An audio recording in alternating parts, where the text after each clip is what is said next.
नमस्कार। सिनेटेनमेंट भोजपुरी में आप सभी का स्वागत है। क्या भोजपुरी सिनेमा को एक बार फिर निगल जाएगा हिंदी सिनेमा? एक बार की ये सवाल आपको ज़रूर आधारहीन लग रहा होगा, लेकिन अगर गौर से देखिए तो ये सवाल काफ़ी तर्कपूर्ण भी है। तो चलिए आज विवेचना करते हैं इस सवाल के पीछे के आधार का। सबसे पहला और महत्वपूर्ण आधार तो ये है कि क्षेत्रीय भाषाओं में जिसमें सिनेमा की मजबूत संभावना है, उसमें भोजपुरी एक ऐसी भाषा है जो हिंदी के बेहद करीब है। हमेशा भोजपुरी सिनेमा पर यह दबाव बना रहता है कि वो हिंदी सिनेमा से अलग दिखे, वरना कोई क्यों भव्य हिंदी फिल्मों को छोड़कर भोजपुरी की कम बजट फिल्में देखेगा। अभी तो जो भोजपुरी सिनेमा का विस्तार हुआ था उसके पीछे एक बड़ी वजह थी। वो वजह ये थी कि भोजपुरी और हिंदी का स्क्रीन बटा हुआ था। मल्टीप्लेक्स पर हिंदी फिल्में राज करती थीं और सिंगल स्क्रीन पर भोजपुरी। किंतु कोरोना के बाद अपने अस्तित्व को लेकर संघर्षरत हिंदी थिएटर अपना अस्तित्व बचाने में सफल हो पाएगा या नहीं, ये कहना बहुत ही मुश्किल है। भोजपुरी वैसे ही अपने पलायन की स्थिति में थिएटर में थी। पलायन भोजपुरी का होते चला ही जा रहा था, सिनेमा हाउस बंद होते चले जा रहे थे। जैसे आसार नजर आ रहे हैं, ऐसे तो लगता है कि लंबे समय तक फिल्में डिजिटल या टीवी प्लेटफॉर्म पर ही रिलीज होंगी। यहाँ तक कि बॉलीवुड फिल्म समारोह भी डिजिटल प्लेटफॉर्म पर आयोजित करने की बात चल रही है। ऐसे में एक ही स्क्रीन अर्थात सिमिलर प्लेटफॉर्म पर क्या भोजपुरी सिनेमा हिंदी सिनेमा के समक्ष अपना अस्तित्व बरकरार रखने में सफल हो पाएगा या घुटने टेक देगा?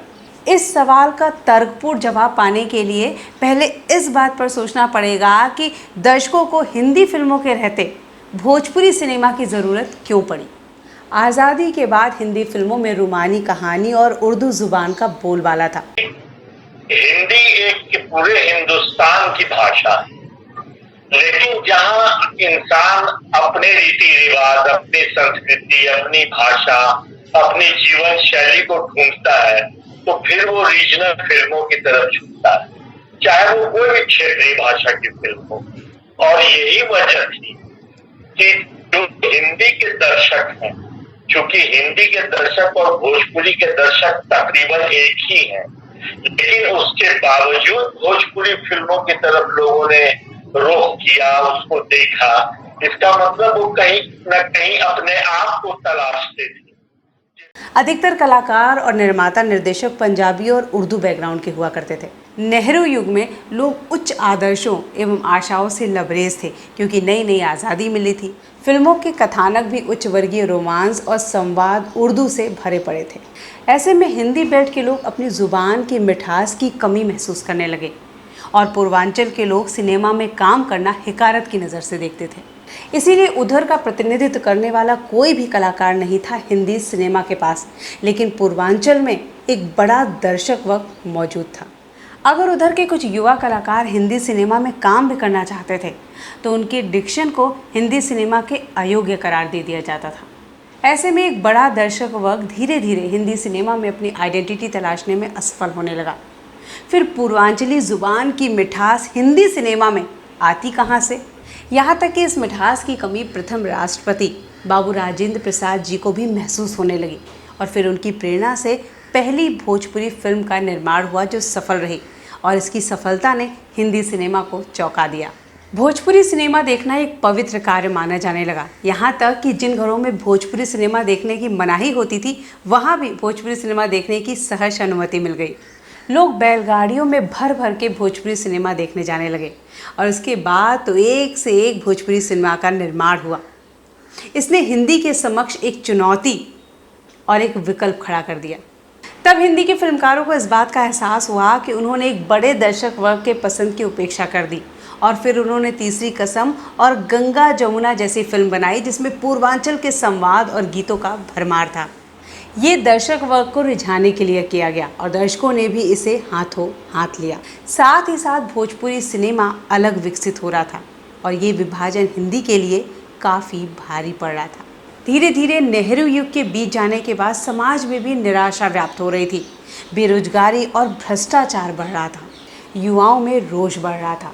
अब रोमानी कहानी वाली फिल्में दर्शकों को पसंद नहीं आ रही थी। तभी हिंदी सिनेमा के सौभाग्य और भोजपुरी सिनेमा के लिए खतरे के रूप में अमिताभ बच्चन जैसे एंग्री यंग मैन अभिनेता का अभ्युदय हुआ और हिंदी सिनेमा का कथानक और भाषा दोनों बदल गई। पहले जहां उर्दू जुबान का बोलबाला था, वहां अमिताभ बच्चन के इलाहाबादी पूर्वी बोली ने जगह बना ली। पूर्वांचल के दर्शक इस गंगा किनारे वाले छोरे के जादू में खो गए। भोजपुरी के कलाकार भी हिंदी में समाहित हो गए और भोजपुरी सिनेमा मृत प्राय हो गया। और अमिताभ बच्चन के जादू ने भोजपुरी भाषा के दर्शकों को अलग से भोजपुरी भाषा की कमी महसूस होने नहीं दी। चूँकि कलाकार भी पूर्वांचल का था और भाषा और कथानक भी पूर्वांचली होते थे। रही सही कसर श्याम बेनेगल, गोविंद निहलानी, प्रकाश झा और गौतम घोष के समानांतर सिनेमा ने पूरी कर दी। इनकी फिल्मों में देशज बोली और कथानक का शुमार था। हिंदी सिनेमा उद्योग तो शुरू से ही भेड़ चाल की शिकार रही है। अमिताभ बच्चन के रूप में इन्हें एक जिताऊ घोड़ा मिल गया, फिर सब्जेक्ट की कमी होने लगी। एक ही ढर्रे की अमिताभ की फिल्में बनने लगी, फिर लोगों को अपनी ज़िंदगी की कहानी की कमी, अपने ग्रामीण परिवेश का अभाव हिंदी सिनेमा में खलने लगा।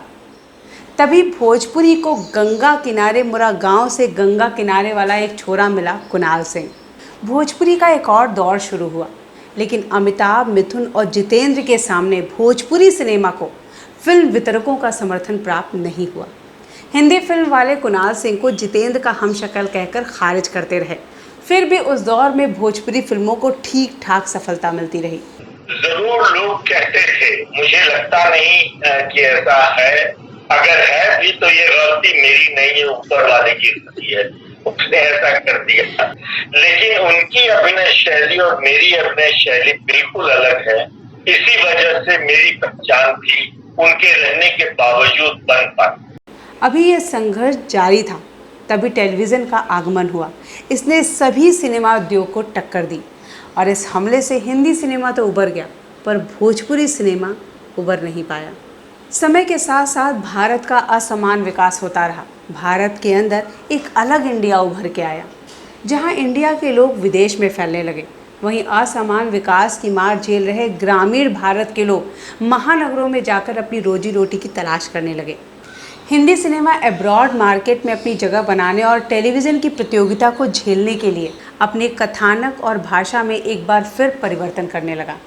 उनका सारा ध्यान उच्च वर्गीय दर्शकों की ओर आकर्षित करने में लग गया।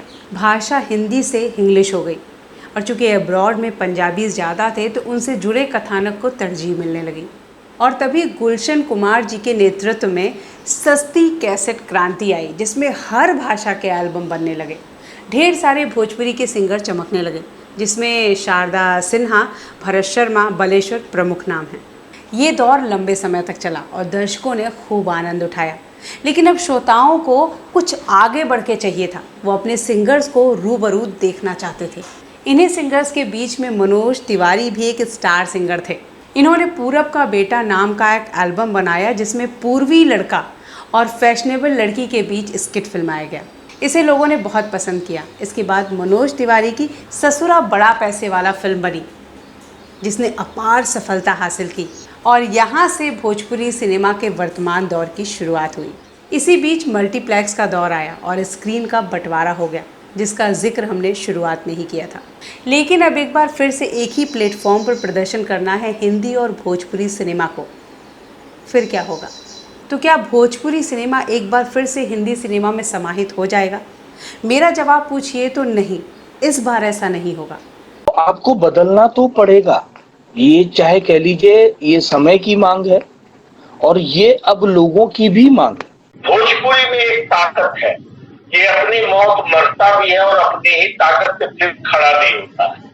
ये कई बार हमारे इंडस्ट्री को हुआ है, लेकिन जब जब खड़ा होता है वो अपनी जो उसकी वास्तविक पहचान है तभी खड़ा होता है। इतनी चर्चा जो हमने की, उसी में उस सवाल का जवाब छुपा है। एक बड़ा दर्शक वर्ग है जो अपनी कहानी अपनी जुबानी सुनना चाहता है। दर्शक अपने जीवन के सरोकार से जुड़ी कहानी देखना चाहते हैं। उन्होंने अपने बीच ही अपना नायक गढ़ लिया है।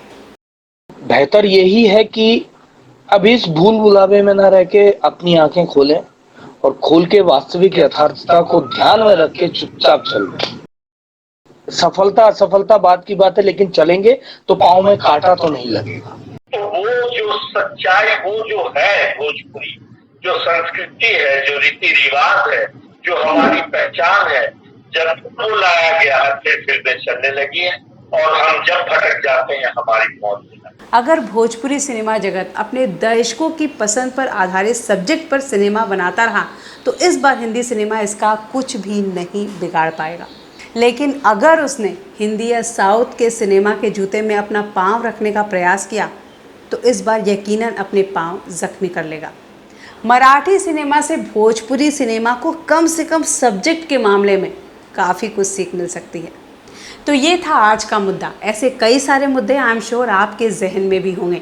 आप हमें उन मुद्दों को डिस्कस करना चाहते हैं, आप चाहते हैं कि उन मुद्दों पर हम विचार करें, इस तरह बातें करें, तो हमें वो मुद्दे हमारे कमेंट्स के ज़रिए ज़रूर बताइए। और आपको हमारा आज का ये मुद्दा, हमारा ये शो कैसा लगता है वो भी हमें हमारे कमेंट बॉक्स में कमेंट करके ज़रूर बताइए।